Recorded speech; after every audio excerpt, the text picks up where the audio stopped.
Galerinha linda, tudo bom? Bem, dando sequência às aulas, né? Eu tenho uma aula pronta, gravada lá no YouTube, falando sobre a República Brasileira. E aí um aluno me pediu que falasse especificamente sobre Getúlio Vargas. Então eu vou abrir essa aula especificamente sobre ele dentro de um aulão maior que seria a República Brasileira. O caso é o seguinte, Getúlio Vargas, ele é um ícone político da nossa história. Getúlio Vargas foi, sem sombra de dúvida alguma, um dos grandes políticos da nossa história. Vamos entender o contexto histórico em que Getúlio Vargas vai chegar ao poder. Nós estamos na República Velha, né? Nós temos uma disputa política entre café com leite, que nós disputamos uma parceria política entre o café e o leite, que é São Paulo e Minas Gerais. Né? São Paulo garantia, a partir do Partido Republicano Paulista, uma supremacia política, com o apoio de Minas Gerais, eles se alternavam no poder, que é o que a gente chama de política do café com leite. Em 1929 aconteceu a crise do café, né? Porque a Bolsa de Nova York quebrou, e com a quebra da Bolsa de Nova York, os produtos agrários, né, agrícolas aqui no Brasil, entraram em crise, e o café era o líder na pauta das exportações.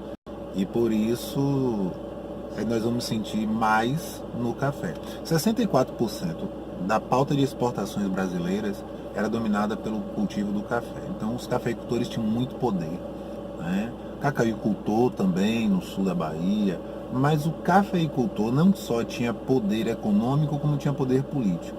Minas também produzia café, mas ela vai ficar conhecida pelo leite, por isso política do café com leite. Nós estamos usando uma Constituição, a Constituição de 1891, copiada da norte-americana. Então nós tínhamos dois partidos fortes, que era o Partido Republicano e o Partido Democrata, né? Nós tínhamos autonomia para os estados brasileiros tinham autonomia diante da federação, né? Eles poderiam fazer suas próprias constituições, como acontece nos Estados Unidos. Nos Estados Unidos tem pena de morte em um estado e não tem no outro. Aqui no Brasil era mais ou menos assim, né? A ponto de nós termos o Exército da Bahia, né? Não existia um exército brasileiro. Quem era responsável pela educação da Bahia era o governo da Bahia. E aí, essa Constituição copiada dos Estados Unidos, inclusive o nome do Brasil, né? Hoje é República Federativa do Brasil. Nós copiamos tão bem copiado que o Brasil na época se chamava Estados Unidos do Brasil. Imagina. A bandeira ficou horrorosa, graças a Deus ela foi vetada. Me perdoe o pessoal do Acre, mas aquela bandeira ninguém merece. E foi mantida a bandeira imperial com algumas ressalvas, com algumas mudanças, né? Retira-se o brasão imperial, coloca-se o ordem e progresso, né? Colocam as estrelas dos estados. E, sim, então é nesse contexto que forma-se uma aliança, né? São Paulo rompe a política do café com leite ao não indicar um mineiro, né? A expectativa é que nas eleições de 30 um mineiro, um indicado do Partido Mineiro fosse ao poder. Isso não vai acontecer. São Paulo vai indicar Júlio Prestes, né? E ao indicar Júlio Prestes, eles perdem o apoio político das Minas Gerais, que vão apoiar os democratas, né? A Aliança Liberal. Lembra que democrata é liberal, republicano é conservador. E aí forma-se uma aliança, essa aliança se chama Aliança Liberal, né? Eles lançam a candidatura de um gaúcho chamado Getúlio Dornelles Vargas, né? Com apoio de um nordestino. Eles vão chamar um paraibano chamado João Pessoa para compor a chapa, né? A Aliança Liberal, são os dois candidatos. Ocorre as eleições de 30, mas é uma eleição marcada por fraude, é uma eleição marcada por venda de votos, por corrupção. E aí, consequentemente, Júlio Prestes acaba vencendo essas eleições. Getúlio Vargas é derrotado. Mas um fato interessante é que o vice de Getúlio Vargas acaba sendo eleito. Então nós vamos ter o candidato à presidência de um partido e o vice do outro partido sendo eleito. Professor, não entendi. Isso era possível? Hoje a gente vota no presidente e leva o vice de brinde. Realmente, hoje a gente leva o vice de brinde. Essa semana eu vi uma brincadeira na rádio chamada Jovem Pan, eles falando sobre a importância da escolha do vice. O vice é tão importante na história do Brasil, por quê? Porque normalmente é quem governa. Sarney era vice, Itamar era vice, Temer era vice, é vice, né? Que assumiu. Ou seja, o vice-presidente ele é muito importante na nossa história. A gente não tem o poder de decisão. Na verdade, ele vem de brinde, né? A gente volta no presidente e recebe o vice de brinde. Mas naquela época era separado. E por ser separado, Júlio Prestes vence as eleições e João Pessoa ele vai ser o vice-presidente eleito. João Pessoa é convocado por Júlio Prestes, por Washington Luiz, ou seja, pelo governo, para compor, né, uma força política. João Pessoa promete pensar, viaja para Paraíba, né, que era seu estado de nascença, e quando ele chega lá na Paraíba, ele é ovacionado, né? Então tem aquela comemoração, o povo nas ruas, um paraibano que deu certo, vice-presidente do Brasil, e ele aí anuncia: eu nego apoio a Júlio Prestes. E logo depois ele é assassinado, né? Então essa frase dele, eu nego apoio a Júlio Prestes, ficou muito forte. Tanto é que na bandeira da Paraíba, né, se vocês verem, tem a palavra lá, nego, que é uma referência a esse discurso do então candidato eleito João Pessoa.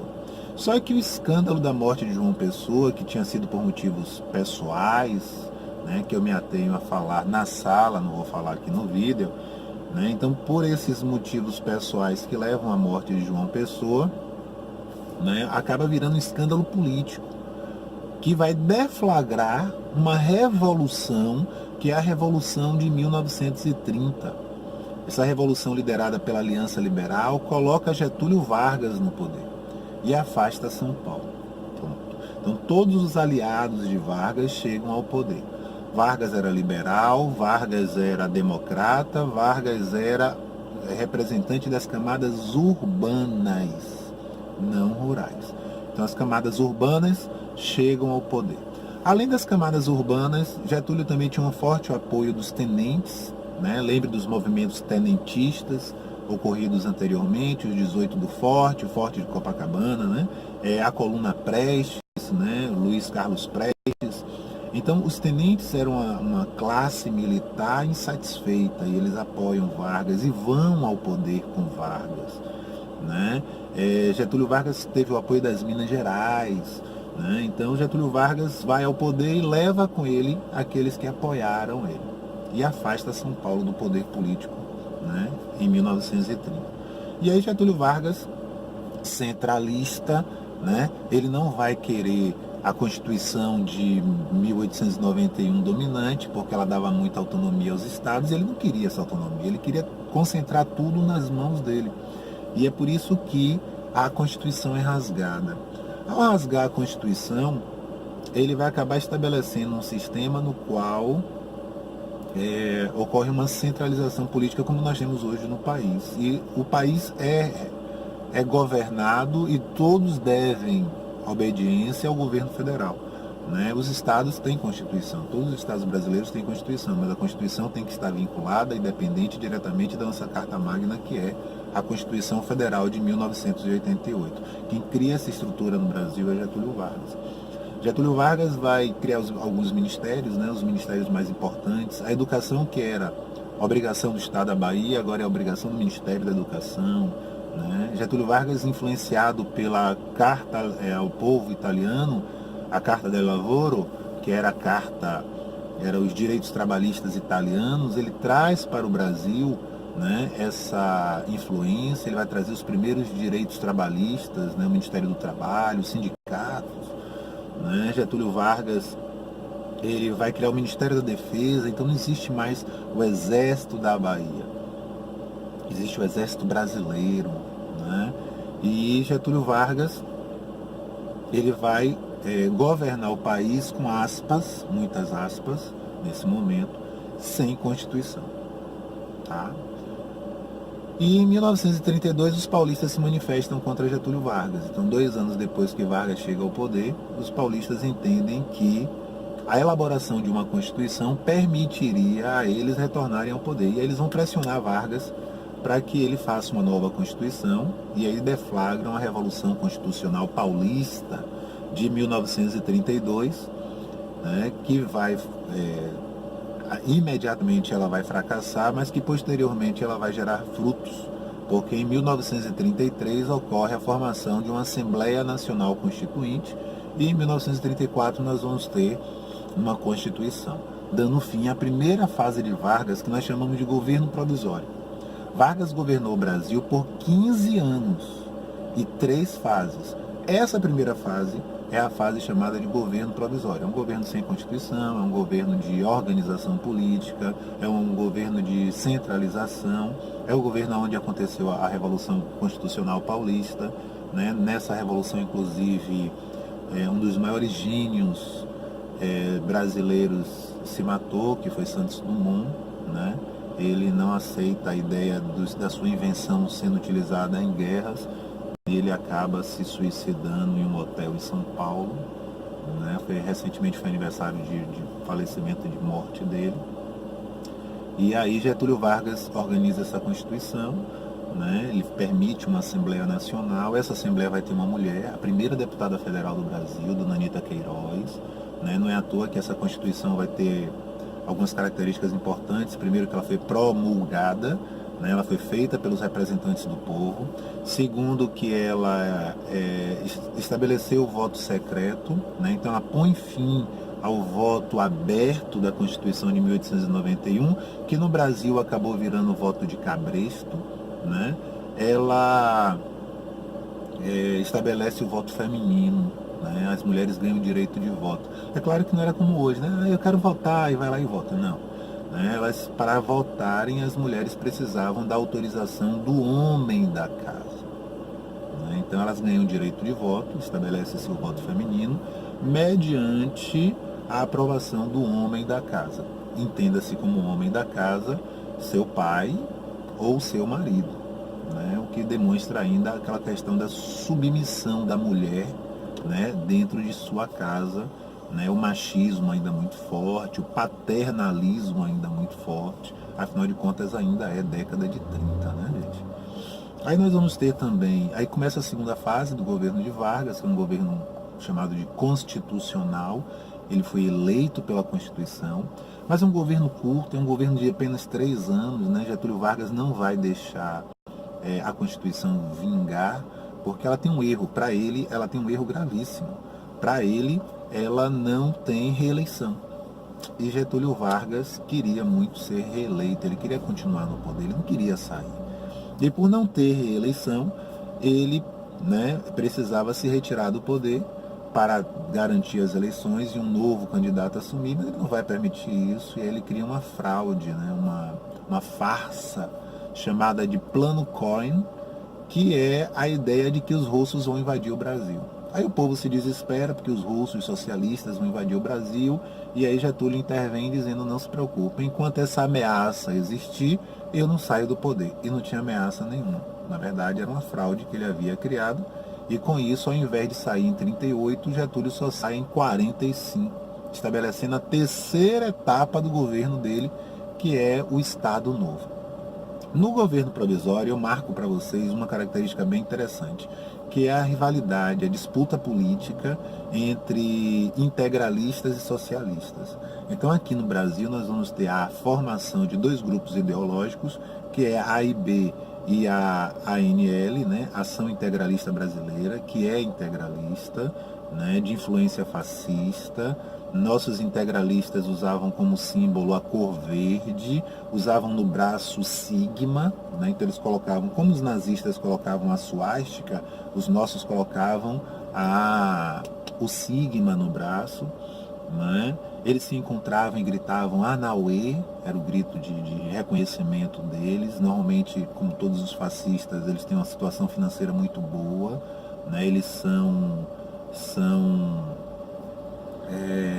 latifundiários, banqueiros, empresários, né? Enquanto que do outro lado você vai ter Luiz Carlos Prestes, que é o fundador do Partido Comunista Brasileiro, o Cavaleiro da Esperança, homenageado na Rússia como um grande socialista brasileiro.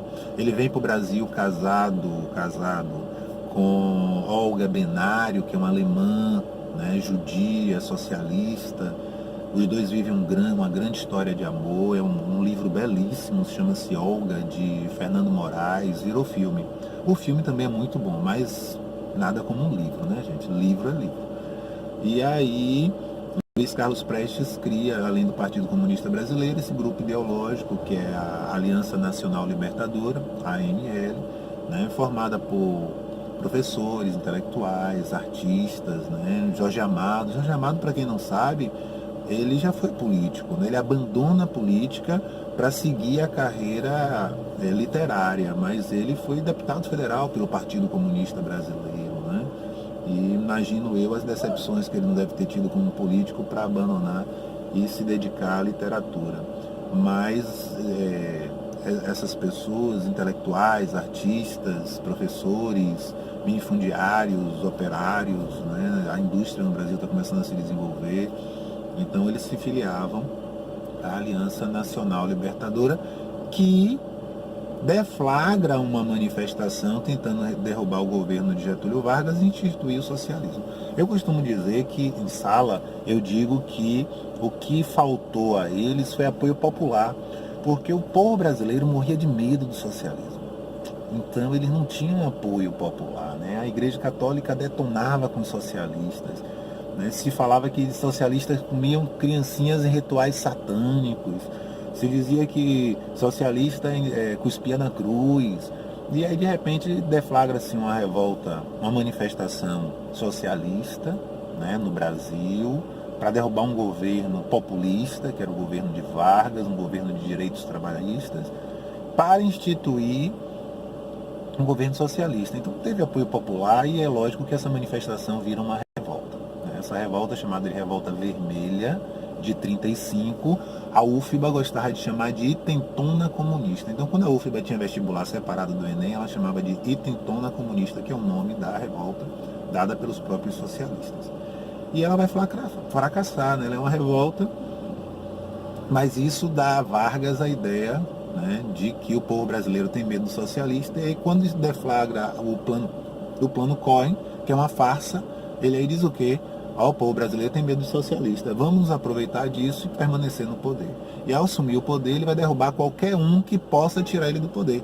Ele fecha o Congresso Nacional, ele retira o cargo de vice-presidente, ele fecha partidos políticos, ele derruba governadores, nomeia interventores para os cargos dos governadores. Lembrem que é uma ditadura. Então, a terceira etapa do governo de Vargas, nós já vimos o governo provisório, vimos o governo constitucional, e essa terceira etapa é uma ditadura. Ditadura inspirada em que ideal? Fascista. Getúlio Vargas ele é fortemente influenciado pelo fascismo. Amigo pessoal de Benito Mussolini, de Adolf Hitler, cartas trocadas o tempo todo, né? Inspirações fascistas. Não é só Vargas, né? Franco, Salazar. Então o fascismo está se espalhando pelo mundo. Inclusive eu estava lendo recentemente um livro falando sobre a invasão alemã na França. Por que Hitler teve tanta facilidade para invadir a França? Porque o próprio francês era fascista, né? Então o ideal fascista era muito forte. E aí quando Hitler invade a França, é a imposição do fascismo nazista, né, na região, e a galera acaba abraçando essa ideia. E a invasão da França sim é facilitada pelo ideal fascista. E aí Getúlio Vargas aí toma essas atitudes ditatoriais, né, estabelece um Estado fechado, é o Estado de sítio, é o Estado Novo, como ficou conhecido a terceira etapa do governo de Vargas, e nessa terceira etapa ele vai instituir uma nova Constituição, e é por isso que ele rasga de 34. Né? Então, de 34, que era democrática, bonitinha, né, inocente, ele rasga ela e bota uma nova Constituição em 37, que é a Constituição Polaca, né, de 1937, que recebeu esse nome porque nós copiamos a Constituição da Polônia. Mas algumas pessoas contam outra história sobre essa Constituição, que eu também não vou falar aqui no vídeo, vai ficar para a sala de aula. Vão ficar curiosos. E eu só vou dizer a vocês que tem a ver com garotas de programa, prostituição. Mas sim, então Getúlio Vargas, nesse terceiro governo de Vargas, ele institui ele entra na guerra, né? Entra na Segunda Guerra Mundial. Então o Brasil participa da Segunda Guerra Mundial. né? Nós vamos entrar do lado dos aliados, né? Ah, professor, você acabou de dizer que Getúlio era amigo de Hitler, de Mussolini, e ele entra na guerra contra amigos, negócios à parte. Getúlio Vargas era amigo, era aliado e provavelmente entraria na guerra do lado dos dois. Mas aí os americanos, sabendo dessa aliança, eles intervêm, negociam com Getúlio Vargas a participação do Brasil na guerra, né? Negociam, né? Nós recebemos 800 mil dólares para entrar na guerra do lado dos Estados Unidos. Aí você fala assim, pô, muito dinheiro, professor, 800 mil dólares. Não compra nem uma Ferrari Enzo hoje. A Ferrari Enzo hoje custa 1.200.000. Mas naquela época era sim muito dinheiro. 800 mil dólares era tanto dinheiro, que Getúlio Vargas montou toda a Companhia Siderúrgica Nacional com esse dinheiro. Era muita coisa, mas o dinheiro desvaloriza, né? Você vê o caso da Bolívia agora. A Bolívia acusa o Brasil de ter roubado o Acre dela, porque o que nós pagamos pela Bolívia hoje é insignificante, mas na época era muito dinheiro. O valor hoje que nós pagamos pelo Acre, a Bolívia, hoje compra um boi bom, mas naquela época não, era muito dinheiro. Então o dinheiro desvaloriza. E os americanos aí compram a nossa participação na guerra. Eu vou falar em outro vídeo, porque está ficando muito extenso. Eu vou falar em outro vídeo sobre a participação do Brasil na Segunda Guerra Mundial, mas eu posso antecipar para vocês que nós enviamos os pracinhas, né, da Força Expedicionária Brasileira, a cobra vai fumar, e aí nós lutamos brilhantemente, né, na Itália, e essa luta na Itália permitiu o avanço da segunda frente de batalha contra Hitler, contra os alemães, né? E ao terminar a guerra, a situação de Getúlio era muito complicada, porque o exército volta da guerra, o exército volta de uma guerra contra o fascismo, e chega no Brasil, tem um presidente fascista, um governo fascista, uma constituição fascista. Então, essa controvérsia não rola. E aí começa uma pressão militar para que Getúlio saia. Os apoiadores de Getúlio começam um novo movimento chamado de queremismo. Queremos que Getúlio continue no poder. Mas não vai dar certo e os militares afastam Getúlio do governo, instituem um governo provisório, colocam um militar no poder, que é o general Eurico Gaspar Dutra. Getúlio Vargas volta para o Rio Grande do Sul e, sem fazer campanha, ele é eleito senador da República em 5 estados brasileiros. E aí ele retorna para o Rio de Janeiro, que era a capital da época, né, para ser senador da República e aguardar o momento de voltar ao poder, eleito, como disse, aos braços do povo, com 51% dos votos. Getúlio Vargas chega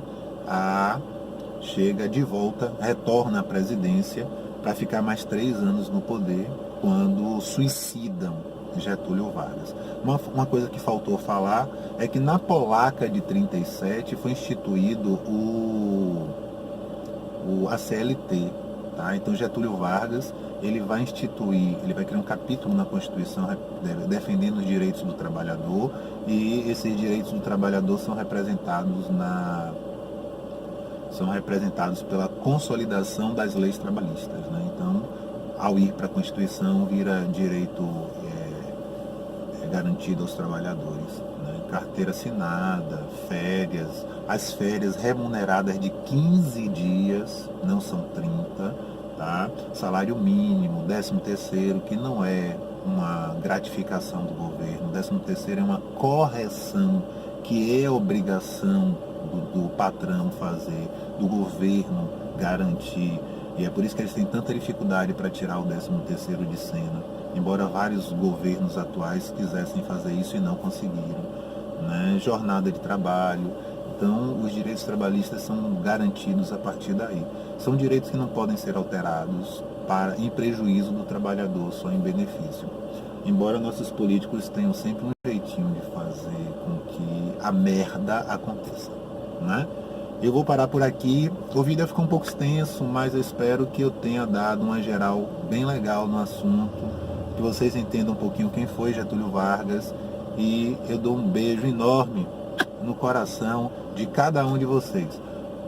Sigam aí, curtam, indiquem para os amigos. Como diz meu filho, o que falta para mim é propaganda. O povo não faz, eu não faço propaganda, o povo não me segue. Bora chegar a 1000 aí, eu quero chegar a 1000. Obrigado, viu? Beijo. Tchau.